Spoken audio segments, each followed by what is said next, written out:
Il a fait cette erreur comme les prophètes de Baal. Tu vas me poser la question, qu'est-ce que les prophètes de Baal ont fait? Les prophètes de Baal étaient ignorants. Écoutez ce qu'Élie leur dit. Vous voulez faire ce défi? Nous devons monter là à la montagne.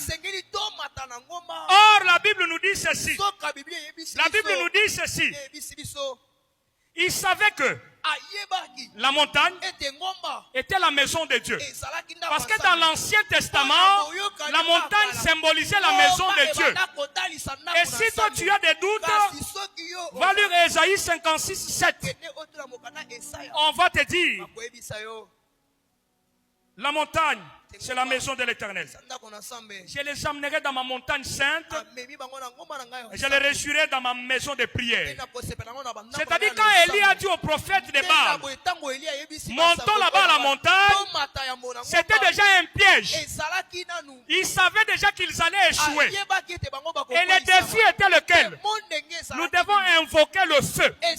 Nous devons invoquer le feu. Or, si vous ne doutez pas, ou si vous doutez, j'appelle Moïse. Moïse dit ceci: un feu étranger ne peut pas entrer dans la maison de Dieu. Autrement, Élie disait, si nous sommes dans la maison de l'Éternel, aucun autre feu ne peut descendre. Amen. Amen. C'était un piège. Ils étaient piégés. Et c'est pourquoi je peux lancer un défi à quelqu'un. S'ils n'étaient pas partis à la montagne, qu'ils étaient dans la vallée, peut-être qu'ils pouvaient invoquer le feu pouvait descendre. Mais Élie, étant malin, connaissant déjà, inspiré par l'esprit, il savait que si nous montons là, ils peuvent tout faire et aucun feu étranger ne pourra être. J'aimerais te dire ceci: tout feu que tes ennemis vont allumer dans ta vie, ça sera pour la louange dans ta vie. Ils vont allumer le feu pour te brûler, mais ça sera pour la louange. Tu vas louer. Si tu ne dis pas Amen, je vais appeler les compagnons de Daniel. Et ils vont te dire, lorsque nous nous sommes retrouvés dans la fournaise ardente, lorsque la quatrième personne est venue, lorsque Judas est venu, le feu était devenu un sanctuaire. Là où on était destiné à être brûlé, on a commencé à louer.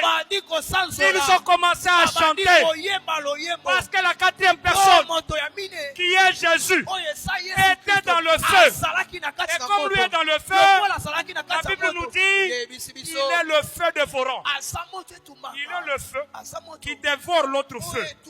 Alors comme lui était là, le feu ne pouvait plus le brûler. Ils étaient attirés maintenant par la louange. Ils ont commencé à louer. Et ce soir, j'aimerais te dire, même si on t'a jeté dans une fournaise ardente, ce que moi je sais, c'est lui qui t'a choisi. Ne te laissera jamais. Et lorsqu'il va venir, crois-moi, tu vas louer. Tu vas louer. Ta souffrance, c'est pour un temps. C'est pour un temps. Il sait. Il sait. Crois-moi. La Bible dit ceci: celui qui a commencé en vous cette bonne œuvre, il la rendra parfaite. C'est-à-dire, lui seul détient les domaines de la perfection. Comme il a décidé que tu sois son enfant, je ne vois aucun combat qui peut venir dans ta vie et te laisser par terre. Bakoki koboa ke la yo mbasu.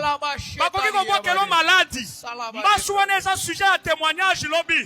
Bango ba okanisa ko okufa. Okufa ndete. Lobi oya o témoigner awa. C'est ça. C'est que David a expérimenté. La montagne. Cette montagne qui est Goliath. Ce sont les difficultés que nous avons dans nos vies. Ce sont des difficultés. Vous savez, la famille de Lazare pouvait pleurer jusqu'au 3e jour. Et quand le 4e jour a sonné, parce que c'est au 4e jour que la lumière a été créée, quand la lumière s'est pointée, Jésus a fait une photosynthèse pour les gens qui font l'agronomie. La photosynthèse, on va associer de l'eau et la lumière. Même dans un endroit que la lumière ne pénètre pas, la lumière du soleil, et un arbre, une plante peut pousser. Mais écoutez ce que la Bible dit. Jésus a fait pleuvoir. Comment il a fait? La Bible dit Jésus pleura. Ses larmes étaient devenues la pluie. Et sa